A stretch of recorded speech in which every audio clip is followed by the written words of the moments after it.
नमस्कार दोस्तों, मैं नीरज श्रीवास्तव। आप सभी लोग देख रहे हैं नियो मीडिया। दरअसल महाराष्ट्र की राजनीति में कोई परिवर्तन नहीं हो रहा है, लेकिन अंदर ही अंदर महाराष्ट्र में कुछ ऐसा हो रहा है जो आने वाले समय में राजनीतिक आंकड़े को कह लीजिए या राजनीति में बहुत बड़ा परिवर्तन ला देगा। कुछ महीना पहले अगर हम जाएं तो हिंदी को एज ए तीसरी भाषा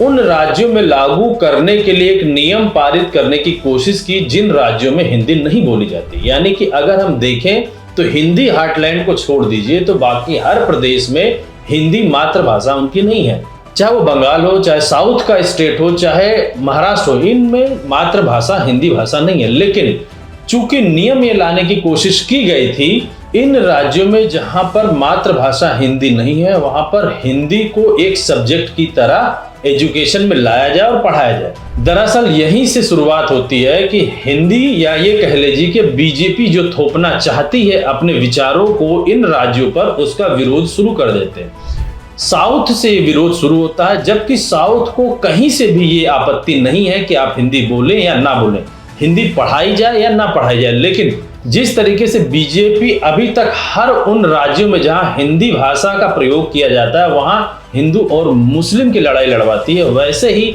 अब पूरे देश में वो हिंदी भाषा और अदर स्टेट की लोकल लैंग्वेज के बीच में लड़ाई करवाने की कोशिश कर रही थी। इस बात का विरोध करने के लिए तमिलनाडु से आवाज उठती है और स्टालिन जो वहां के चीफ मिनिस्टर हैं वो साउथ इंडिया के सारे सीएम को एक मंच पर इकट्ठा करते हैं और ये बोलने से नहीं चूकते हैं कि हमें हिंदी से कोई नाराजगी नहीं, चूंकि हमारे देश की राष्ट्रभाषा है। लेकिन जब हम पैदा ही नहीं हुए हिंदी हार्टलैंड में तो हमें जबरदस्ती क्यों पढ़ा जाए। अगर हम देखें तो जो हिंदी हार्टलैंड जैसे उत्तर प्रदेश और बिहार है, अगर यहाँ पर हम तीसरी भाषा मराठी, बंगाली, कन्नड़, तेलुगु ये सब पढ़ाना शुरू करें तो हो सकता है हमें भी कष्ट हो। लेकिन ऐसे स्टेट्स में इन भाषाओं को पढ़ाने के लिए बाध्य नहीं किया जा रहा है, जबकि जो हिंदी हार्टलैंड के नहीं है स्टेट्स वहां पर हिंदी की भाषा को पढ़ाने के लिए बाध्य करने की कोशिश कर रही है। बहरहाल महाराष्ट्र में पीछे रास्ते से ये कोशिश की गई और उसी का असर आपको देखने को मिला होगा कि लोकल के कुछ लोग ऐसे थे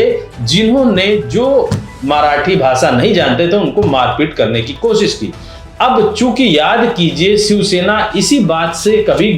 बनी हुई थी जिस समय बालाजी ठाकरे थे, उन्होंने ये बोला था कि मराठी मनुष्य यानी कि मराठा महाराष्ट्र में रहने वाले लोगों के लिए पहली प्राथमिकता देंगे और अदर स्टेट से आने वाले लोगों को दूसरी प्राथमिकता दी जाएगी। इसी वजह से उस समय उत्तर प्रदेश और बिहार से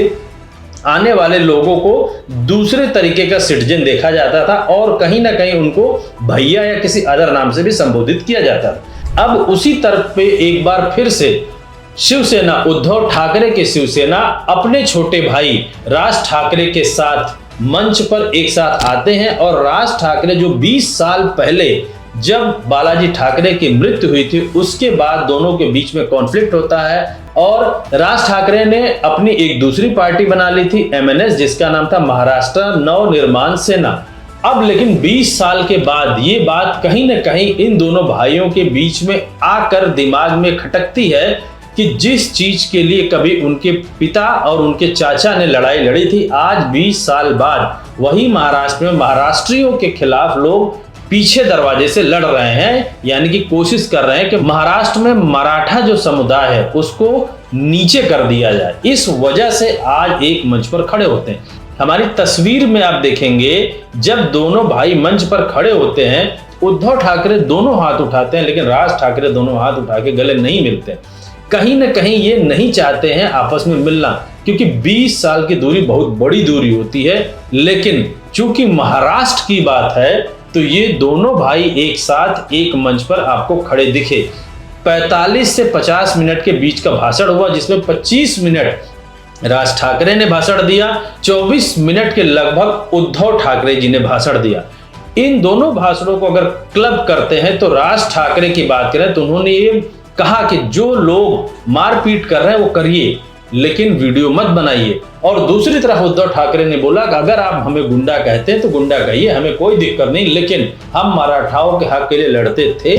लड़ते हैं, लड़ते रहेंगे और महाराष्ट्री भाषा ही महाराष्ट्र में ऊपर रहेगी। अब जब साउथ में ये बोला जा सकता है कि साउथ इंडिया की भाषा जो लोकल लैंग्वेज है वो ऊपर रहेगी, यानी कि साउथ ये मानने को तैयार नहीं है कि जो गुजरात लॉबी करने की कोशिश कर रही है वो पूरी तरीके से साउथ में कर सके। इसी तर्ज पर जब महाराष्ट्र बात बोल रहा है कि हम पहले मराठी मानुष के बारे में सोचेंगे और राज ठाकरे और उद्धव ठाकरे अपने ईगो को हटाकर एक दूसरे के साथ मिल सकते हैं, तो बिहार में तेजस्वी यादव और नीतीश कुमार जी बिहार के उत्थान के लिए एक दूसरे के साथ क्यों नहीं मिल सकते। अगर हम गौर से देखें तो अगर यही घटना कहीं मोदी जी के सामने होती तो मोदी जी बहुत आसानी से ऐसी पार्टी में मिल जाते जहां पे उन्हें प्रधानमंत्री बनाया जाता। गौर कीजिए, जब मोदी जी कभी बचपन में हुआ करते थे तो वो कांग्रेस की भाषा बोलते थे, जैसे जैसे बड़े हुए उनको ये समझ में आया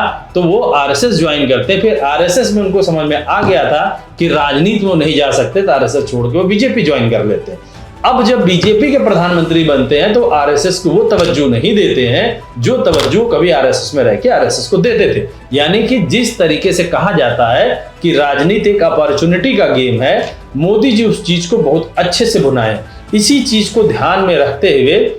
नीतीश कुमार को भी समझना चाहिए कि बिहार को आज किस चीज की आवश्यकता है। बिहार के लैंड पर और बिहार के खनिज पदार्थों पर अगर गुजराती लॉबी हावी हो जाती है तो आज फिर बिहार वहीं का वहीं गरीब रह जाएगा, क्योंकि वहां वो मजदूर ही बन के रह पाएंगे, ना कि मालिक। यहीं से समझ में आना शुरू होता है कि हम किस तरीके की सोच और मानसिकता रखते हैं। अगर हमें अपने स्टेट को बचाना है तो आज नीतीश कुमार के पास अच्छा मौका है कि वो इंडिया गठबंधन में शामिल हो और तेजस्वी यादव जी और राहुल गांधी जी के साथ हाथ मिलाएं और इलेक्शन होने से पहले ही वो पीएम पद हासिल कर लें। रही बात बीजेपी केंद्र में बैठकर ईडी या सीबीआई के साथ उनके साथ कोई खिलवाड़ कर सकती है, तो नेता का धर्म ही होता है कि अपनी आम जनता के लिए त्याग करना, और यही मौका है नीतीश कुमार के लिए कोई बताने से ना चूके कि हम बिहार के लिए हैं और बिहारियों के लिए हैं, ना कि किसी गुजराती या अदर लोगों के लिए, ना कि हम उन पूंजीपति लोगों के लिए हैं